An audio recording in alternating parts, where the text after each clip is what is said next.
5 moyens pour booster ton niveau énergétique. Parce que j'imagine que tout comme moi, t'aimes pas être fatigué, t'aimes pas avoir la flemme, non.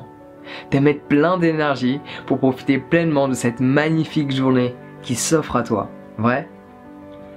Surtout si tu repars dans tes souvenirs, si tu cherches un petit peu dans ta mémoire tous ces moments extraordinaires que tu as vécus, ton niveau énergétique était au plus haut. Donc on va voir ensemble comment faire pour cultiver cette énergie en nous et s'en servir pour le reste de la journée, pour en profiter pleinement. Donc je vais partager avec toi des petits conseils, des petites astuces très simples d'utilisation et à la portée de tous. Premier conseil, premier moyen. Lève-toi plus tôt. Lève-toi plus tôt. C'est très simple et pourtant tu ne le fais pas.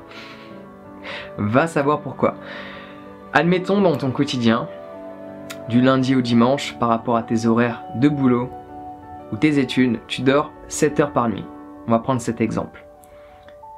Et le mieux, c'est que tu fasses le test pendant une semaine. Rien qu'une semaine, tu vas voir la différence. Admettons, tu te couches à minuit et tu te réveilles à 7 heures du matin. Faut pas être très fort en maths pour savoir que ça fait 7 heures de sommeil. Et la semaine d'après, tu fais les choses différemment. Tu te couches à 22 heures et tu te réveilles à 5 heures du matin. À nouveau, faut pas être très fort en maths pour faire les calculs. Ça fait toujours 7 heures de sommeil. Et pourtant, tu vas ressentir une différence considérable. Le fait de te réveiller plus tôt, de te coucher plus tôt, tu vas avoir davantage d'énergie en toi parce que tu respectes les cycles naturels. Tu respectes le cycle du soleil. Parce que de base, à 3 heures du matin, on n'est pas censé être éveillé. Il fait nuit, on est censé dormir. Alors je ne dis pas c'est fun hein, d'aller en soirée, de rester éveillé toute la nuit, je l'ai fait, c'est extraordinaire. On a des beaux moments qui restent gravés en nous, mais le lendemain, on n'est pas au top du top de notre forme. Vrai? Tu l'as expérimenté? Je pense qu'on se comprend là-dessus, vrai?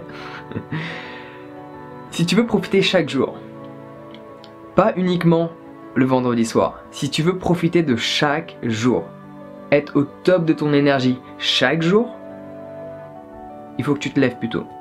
Et il faut que tu te couches plus tôt. Que tu dormes durant le cycle de sommeil. C'est-à-dire la nuit et non pas la journée. De base, on est censé respecter la lumière, mais c'est vrai qu'on a des ampoules de partout, donc forcément, ça active certaines connexions neuronales par ce fait on n'arrive pas à s'endormir parce qu'on a un écran devant nos yeux à minuit. Donc forcément, t'es pas couché avant 1 ou 2 heures du matin. Passons. Donc premier moyen, première astuce, couche-toi plus tôt pour te lever plus tôt en gardant le même nombre d'heures de sommeil que tu considères comme étant nécessaire. Et tu vas voir la différence. Donc si tu te couches à minuit et que tu te réveilles à 7 heures du matin, fais ça cette semaine. Et la semaine d'après, couche-toi à 22 heures et lève-toi à 5 heures et tu m'en diras des nouvelles. Deuxième moyen. Faut que tu apprennes à calmer ton esprit.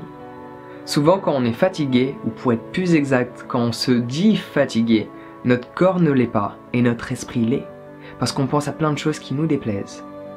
On pense à tous ces problèmes, on pense à cette facture qu'on n'a pas encore payée, qu'on va devoir payer. On pense à ce PV qu'on s'est pris la semaine dernière. On pense à plein de choses, on est anxieux de plein de choses. On a beaucoup de remords, beaucoup de regrets, on se sent coupable. C'est la folie. Et ça nous fatigue. Faudrait que tu apprennes à méditer. Faudrait que tu apprennes à contempler. Alors il y a différentes astuces pour le faire. Tu peux toi partir tout seul dans la nature et essayer de méditer. Ça fonctionne. Sinon il y a des livres qui peuvent t'aider. Il y a des formations, notamment la mienne, où je t'indique un petit peu comment faire pour que tu puisses te débrouiller par toi-même. Les clés, les astuces sont présentes. On est en 2018. T'as pas besoin de partir dans un ashram, t'as pas besoin de partir dans la forêt avec les brahmanes pour apprendre à méditer. Tu peux le faire chez toi, dans ta chambre, dans ton salon, dans ta cuisine ou même dans tes toilettes. Pour apprendre à calmer toute cette agitation qui te fatigue à longueur de temps. Parce que j'imagine que cela t'est déjà arrivé. Qu'un de tes amis te propose de faire quelque chose, un de tes amis que tu vois tout le temps. Là tu dis non, ce soir je suis fatigué. Et là il y a une autre personne que tu n'as pas vu depuis X temps et que tu adores passer des moments avec, te propose quelque chose le même soir. Yes!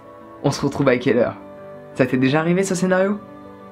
Parce que ton corps n'est pas fatigué, Tu t'es trouvé une raison pour justifier ton inaction. Tu t'es trouvé une raison pour avoir la flemme, pour être fatigué. C'est juste que tu n'avais pas cette motivation qui t'a permise de te lever du canapé. Mais cette personne que tu n'as pas vue depuis X temps crée cette motivation en toi pour booster ton niveau énergétique, pour aller dehors et la rencontrer. Alors que ton ami que tu vois tout le temps, tu dis bon mais c'est pas grave, je le verrai demain. Donc ça c'est une autre astuce bonus. On va y arriver. Donc apprends à calmer l'agitation de tout ton mental. Troisième moyen, mange différemment. C'est super important. Si tu es habitué à manger des aliments qui sont lourds, qui fassent en sorte que tu restes bloqué aux toilettes pendant 2 heures, forcément t'es fatigué. Forcément ton niveau énergétique il est pas au top, parce que cette énergie que tu as à disposition de base quand tu te réveilles chaque jour, tu vas l'utiliser dans ton système digestif et non pas pour profiter pleinement de cette journée qui s'offre à toi. Donc mon conseil, c'est essayer de manger moins. T'es pas obligé de manger autant que ce que tu manges, je t'assure. Il y a un proverbe égyptien qui dit que il y a 1/3 de la nourriture que tu manges qui te permet de rester en vie, et 2/3 de la nourriture que tu manges qui font vivre ton médecin. Parce que plus tu manges, plus il y a de chances que tu tombes malade. C'est véridique. Surtout en fonction de la nourriture que tu manges. Si tu manges de la merde, plus de merde tu vas manger, plus il y a de chances que tu tombes malade. C'est véridique. Donc ce que tu peux faire, si tout comme moi, t'adores manger et t'as des difficultés à réduire tes quantités, prends des assiettes plus petites. Ça fonctionne à merveille. Autre chose que tu peux faire, pour pas blinder ton système digestif et surtout pour pas faire en sorte que toute cette énergie aille dedans et que tu puisses l'utiliser différemment. Essaie de manger davantage de cru. Ça fonctionne. Si tu manges que du cru, et t'es pas obligé de manger une salade quand je dis cru, ok. Si tu manges que du cru, au moins un repas par jour, si possible le midi, tu vas t'apercevoir que t'as fini de manger, t'es déjà au taquet. Alors que si tu te fais un gros repas chaud qui a été cuisiné pendant X nombre d'heures, à la fin du repas tu te sens super lourd. T'as qu'une envie, c'est de rester assis pendant quelques heures avant de commencer à bouger. Donc change un petit peu ton alimentation, essaie de manger davantage de cru, voire même via des jus. Tu peux te faire via un extracteur de jus, des jus de temps en temps, c'est plutôt cool. Voire même un petit jeûne intermittent de temps à autre de 8h, 16h, 24h ou plus. Bon là du coup c'est plus un jeûne intermittent, ce qui va te permettre d'utiliser cette énergie différemment. Et contrairement à toutes les idées reçues, quand tu fais un jeûne, t'es pas fatigué. T'es plein d'énergie et cette énergie tu peux l'utiliser d'une manière créatrice, d'une manière créatrice et non pas dans ton système digestif parce qu'il n'y a plus rien dedans. C'est très utile. Quatrième moyen, le plus simple de tous, que tu sais déjà mais que tu ne fais pas, bois beaucoup d'eau.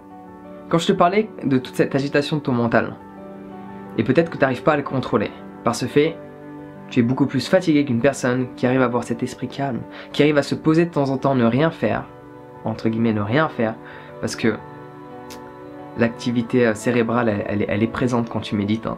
Donc tu fais quand même quelque chose, mais différemment, tu varies en fait les ondes alpha et bêta. On en fera une vidéo, t'en fais pas. Donc quand tu ne fais rien, en position assise de méditation, ça te permet de te ressourcer pour utiliser cette énergie plus tard. Mais si ton cerveau est déshydraté parce que t'as pas assez bu, comment veux-tu que cela fonctionne? Comment veux-tu te sentir plein d'énergie si tu n'as pas bu assez d'eau? Alors que ton corps est majoritairement composé d'eau. Mais ça, tu l'as déjà entendu, tu le sais déjà, c'était juste un petit rappel. C'est tout. Cinquième et dernier moyen, fais du sport régulièrement. On a tendance à croire que le sport va nous enlever de l'énergie alors qu'il nous aide à en gagner. Alors quand je dis sport, je te dis pas d'aller courir pendant 2 heures parce que forcément après tu as juste envie de te poser, mais rien que 10 minutes d'activité physique chaque jour de manière très intense. Là, tout de suite, si je te demande de sauter, de faire des sauts, flexion, extension, pompe pendant 10 minutes, tu t'arrêtes pas. Les jambes, les bras, les abdos pendant 10 minutes. Je peux t'assurer qu'à la fin des 10 minutes, t'es plein d'énergie. Si tu me crois pas, à la fin de cette vidéo, fais le test. Tu mets le chrono pendant 10 minutes, tu fais des sauts. Tu sautes sur place, tu fais le kangourou. Puis tu fais la grenouille. Tu fais des flexions, extensions, ok? Après tu fais quelques pompes, tu fais quelques exercices, tu peux danser. Pendant 10 minutes, tu mets ton corps en mouvement d'une manière répétitive et constante. Je peux t'assurer qu'à la fin des 10 minutes, tu vas être davantage énergisé. Ça se dit ça aussi? Je sais pas, mais on va le dire. Tu vas être énergisé parce que c'est comme si tu attires à toi de l'énergie via tes mouvements. Moi, c'est comme ça que je le perçois. Et astuce bonus du coup, parce que ça m'y a fait penser la dernière fois, tout à l'heure quand je te parlais de l'agitation du mental et que dès que tu as un ami que tu n'as pas vu depuis X temps qui te propose quelque chose alors que précédemment avec un autre de tes amis tu lui avais dit que tu étais fatigué et tu retrouves cette motivation. L'astuce bonus pour booster ton niveau énergétique, en plus c'est un beau bonus celui-là, c'est de déplacer ton attention sur quelque chose qui te rend heureux. Déplacer ton attention sur quelque chose que tu as vraiment envie de faire aujourd'hui ou une personne que tu as vraiment envie de voir aujourd'hui. Et tu tiens à cette personne, tu tiens à cet événement.